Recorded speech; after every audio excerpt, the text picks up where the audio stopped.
ಹೈಕಮಾಂಡಕ್ಕೆ ಸಾಕಷ್ಟು ಹಣಗಳ ಹೊಳೆಯೇ ಹರಿದಿದೆ ಅಂತೇಳಿ ಈ ಸಿಎಂ ಬದಲಾವಣೆ ಸಮಯದಲ್ಲಿ ಸುರ್ಜೇವಾಲಾ ಬರ್ತಾರೆ, ಇಲ್ಲಾಂದ್ರೆ ವೇಣುಗೋಪಾಲ ಬರ್ತಾರೆ. ಒಂದ್ಸಲ ಅವ್ರ ಟೈಮ್, ಒಂದ್ಸಲ ಇವ್ರ ಟೈಮ್.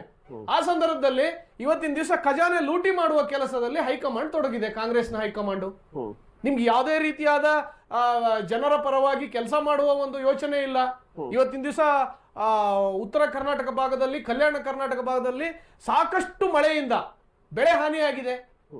ಒಬ್ರೇ ಒಬ್ರು ನೀವು ಜಿಲ್ಲಾ ಉಸ್ತುವಾರಿ ಸಚಿವರಾದ್ರು ಏನಾದ್ರು ಭೇಟಿ ಕೊಟ್ರ, ರೈತರ ಸಮಸ್ಯೆಯನ್ನು ಆಲಿಸಿದ್ರ? ಇವತ್ತಿನ ದಿವಸ ಆರ್ ಅಶೋಕರ್ ಆಗಿರ್ಬೋದು, ರಾಜ್ಯಾಧ್ಯಕ್ಷರಾದ ನಮ್ಮ ಬಿಜೆಪಿ ರಾಜ್ಯಾಧ್ಯಕ್ಷರಾದ ವಿಜೇಂದ್ರ ಇರ್ಬೋದು, ಹಬ್ಬದ ಸಮಯದಲ್ಲೂ ಸಹಿತ ರೈತರ ಕಷ್ಟವನ್ನು ಆಲಿಸಿದ್ದಾರೆ, ಅವರ ಸಮಸ್ಯೆಗಳನ್ನ ಇದು ಮಾಡಿದ್ದಾರೆ, ಪ್ರತಿ ಹಳ್ಳಿಗಳಿಗೆ ಹೋಗ್ತಾ ಇದ್ದಾರೆ.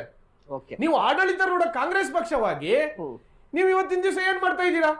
ಒಂದು ವೈಮಾನಿಕ ಸಮೀಕ್ಷೆ ಮಾಡ್ಬಿಟ್ರೆ ರೈತರ ಸಮಸ್ಯೆಗಳು ಇದಾಗತ್ತಾ? ಇವತ್ತಿನ ದಿವಸ ನಾನು ಕಾಂಗ್ರೆಸ್ನ ಇವರಿಗೆ ನಾನು ಒಂದು ಕ್ವಶನ್ ಅನ್ನ ಕೇಳಲಿಕ್ಕೆ ಇದ್ದೇನೆ. ಏನಂತ ಹೇಳಿದ್ರೆ, ಇವಾಗ ಆಯ್ತು, ನಾವು ಗ್ಯಾರಂಟಿಗಳನ್ನ 58,000 ಕೋಟಿಯನ್ನ ಕೊಟ್ಟಿದ್ದಾರೆ ಅಲ್ವಾ? 58,000 ಇರಬಹುದಾ? ನಿಮ್ಮ ಬಜೆಟಿನ ಒಂದು ಪ್ರಮಾಣ ಎಷ್ಟು? 4 ಲಕ್ಷ ಕೋಟಿ ರೂಪಾಯಿ ಬಜೆಟಿನ ಒಂದು ನೀವು ಮಂಡಿಸಿದ್ದೀರಾ ಸಿದ್ದರಾಮಯ್ಯ ಸರ್ಕಾರ.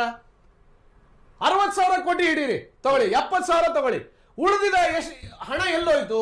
ಹಾಗಾದ್ರೆ ಅದಕ್ಕೆ ಲೆಕ್ಕ ಕೊಡಿ, ಶ್ವೇತಪತ್ರ ಹೊರಡಿಸಿ. ಯಾಕೆ ಮಾಡ್ತಾ ಇಲ್ಲ ಅದನ್ನ?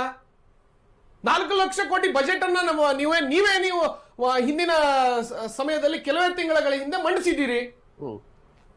70,000 ಕೋಟಿ ನೀವು ಆಯ್ತು, 58,000 ಕೋಟಿ ಇದೆಯಲ್ಲ, 70,000 ಕೋಟಿ ತಗೊಳ್ಳಿ, ಕೆಲವು ಭತ್ಯೆ ಅದು ಇದು ಅಂತೇಳಿ ತಗೊಳ್ಳಿ. ಅದರ ನಂತರದಲ್ಲಿ 3 ಲಕ್ಷದ ಕೋಟಿ ಚಿಲ್ಲರೆಗಳಷ್ಟು ಹಣ ಎಲ್ಲೋಯ್ತು? ಸಾಲ ಮಾಡಿದ್ರೆ ಆಯ್ತು, ಸಾಲ ಮಾಡಿದ್ರೆ ಎಲ್ಲಿದೆ? ಎಲ್ಲಿಂದ ತಗೊಂಡ್ಬಂದ್ರಿ? ಎಲ್ಲಿ ಕೊಟ್ರಿ? ಶ್ವೇತಪತ್ರವನ್ನು ಹೊರಡಿಸಿ ಸ್ವಾಮಿ. ಇದು ಎಲ್ಲೋಗಿದೆ? ನಾನು ಕಾಂಗ್ರೆಸ್ನ ವಕ್ತಾರ ಹತ್ರ ಕೇಳಲಿಕ್ಕೆ ಇಷ್ಟಪಡ್ತೇನೆ, ನಿಮ್ಮ ಮಾಧ್ಯಮ ವಾಹಿನಿಯ ಮುಖಾಂತರ. ಇದು ಉಳಿದಿದ್ದ ಹಣ ಹಾಗಾಯ್ತು? ಶ್ವೇತಪತ್ರ ಹೊರಡಿಸ್ಬೇಕಂತೇಳಿ ಕೊನೆ ಅಧಿವೇಶನದಲ್ಲೂ ಅವರು ವಿರೋಧ ಪಕ್ಷದವರು ಕೇಳ್ತಾ ಇದ್ದಾರೆ. ಈಗ ಅವ್ರೊಂದು ಪ್ರಶ್ನೆ ಕೇಳಿದ್ರಪ್ಪ, 4 ಲಕ್ಷ ಕೋಟಿ ಬಜೆಟ್ ನ ಗಾತ್ರ 60,000. ಹೌದು, ಈ ಸಲ 60,000 ಕೋಟಿ ಗ್ಯಾರಂಟಿ ಹೋಗ್ತಾ ಇದೆ, ಮಿಕ್ಕಿದ ಹಣ ಎಲ್ಲಿ ಹೋಗ್ತಾ ಇದೆ ಅಂತ. ಮಿಕ್ಕಿದ ಹಣ ಎಲ್ಲಿ ಹೋಗ್ತಾ ಇದೆ ಅಂತ ಸರ್ಕಾರದವ್ರನ್ನ ನೀವು ಕೇಳಿದ್ರೆ ಅವರು ಕ್ಲಾರಿಫೈ ಮಾಡ್ತಾರೆ ಅಧಿಕೃತವಾಗಿ. ನಾನು ಇಲ್ಲಿ ಕೊಡಕ್ಕಾಗಲ್ಲ, ಅಧಿಕೃತವಾಗಿ ಸರ್ಕಾರ ಅಲ್ವಾ? ಅದಲ್ಲ, ಹೌದು. ಶ್ವೇತಪತ್ರ ಹೊರಡಿಸಬಹುದಲ್ವಾ? ನಿಮ್ಮ ನಾಯಕರಾದ ಸಿದ್ದರಾಮಯ್ಯ ಡಿ ಕೆ ಶಿವಕುಮಾರ್ ಹಾಕಿದ್ರು ಅಂತ ಕಾಂಗ್ರೆಸ್ ನಾಯಕರಿಗೆ ಏನು ಅವರ ಕಣ್ಣೊರೆಸುವಲ್ಲಿ ರೈತರ ಕಷ್ಟ ಇರಬಹುದು, ಪ್ರತಿಯೊಂದರಲ್ಲಿ ನಾವು ಧ್ವನಿಯಾಗಿರ್ತೀವಿ. ಇವತ್ತಿನ ದಿವಸ ನಾವು ರೈತರ ಬಗ್ಗೆ ಇಡೀ ದೇಶಕ್ಕೆ ಬೆನ್ನೆಲುಬು ರೈತ ಅಂತ ಹೇಳ್ತೀವಿ. ಇವತ್ತಿನ ದಿವಸ ರೈತರ ಪಾಡು ಏನಾಗಿದೆ? ಕಿಸಾನ್ ಸಮ್ಮಾನದಲ್ಲಿ ಹೆಚ್ಚುವರಿಯಾಗಿ ನಾವು 4,000 ಏನು ಕೊಡ್ತಾ ಇದ್ವಲ್ಲ, ಅದನ್ನ ಕಿತ್ಕೊಂಡ್ರು. ರೈತ ವಿದ್ಯಾನಿಧಿಯನ್ನ ಕಿತ್ಕೊಂಡ್ರು. ರೈತರ ಪಾಡು ಮಾವಿಗೆ ಇವತ್ತಿನ ನಿಮ್ಮ ಸ್ಟುಡಿಯೋದಲ್ಲೇ ಚರ್ಚೆ ಆಗಿದೆ, ಹಿಂದೆ ಹಲವಾರು ತಿಂಗಳ ಹಿಂದೆ. ಮಾವಿಗೆ ಬೆಂಬಲ ಬೆಲೆ ಸರಾಸರಿ ನಿಗದಿತವನ್ನ ಇವರು ಕೊಡ್ಲಿಕ್ಕಾಗ್ಲಿಲ್ಲ, ಕುಮಾರಣ್ಣ ಕೊಡಿಸಿದ್ರು.